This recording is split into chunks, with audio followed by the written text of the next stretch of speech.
Good evening, I'm Dave. And I'm Frank.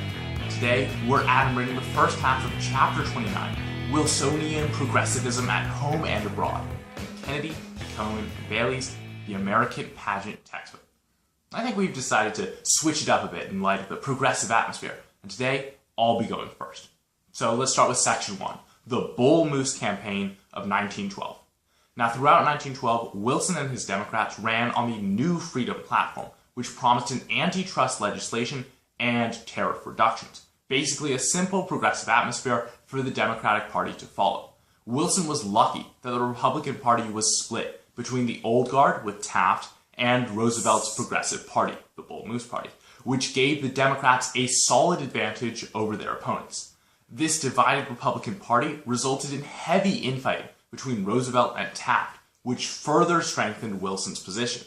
In fact, Roosevelt pioneered a philosophy to rival Wilson's, known as New Nationalism, which was far less isolationist than Wilson's foreign policy. But Abe, can you extrapolate on how Wilson was not backed by the majority of the American people? Yes. Well, contrary to that, Wilson did win the election of 1912 since the Republican Party was split. All in all, Wilson only received 41% of the popular vote, and thus progressivism itself was the true winner of the election. Yet, as Frank was saying, the Progressive Party had no political future since not enough progressive candidates held state and local offices.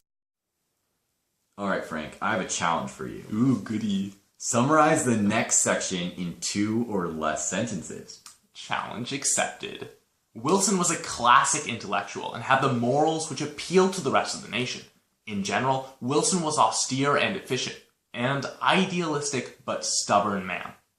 But tell me, Abe, did Wilson ever play football? Indeed he did. Wilson was known many a times for tackling the tariff. Wilson was opposed to the triple wall of privilege, the tariff, banks, and trusts. Wilson himself addressed Congress regarding a lower tariff, and afterwards, the House passed the Underwood tariff, which reduced tariff rates. Congress also enacted a graduated income tax for the first time with the passage of the Underwood tariff.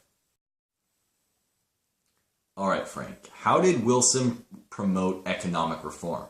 Well, Wilson moved to reform the banks, of which the main issue was the inelasticity of America's currency. Basically, there was a set amount of monetary supply, aka currency, inside the United States, but prices would fluctuate going up or down. This would lead to a basic problem as American consumers didn't have the buying power they needed, and thus a problem with supply and demand.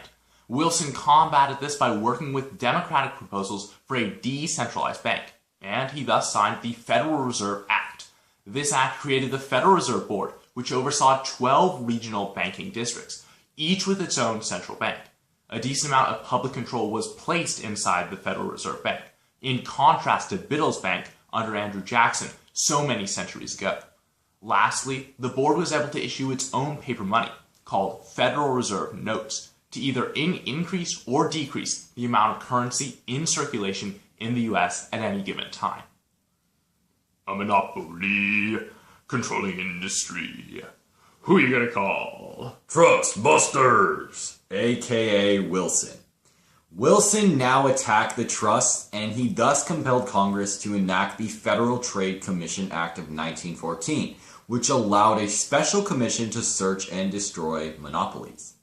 Furthermore, much important legislation was established with the Clayton Antitrust Act.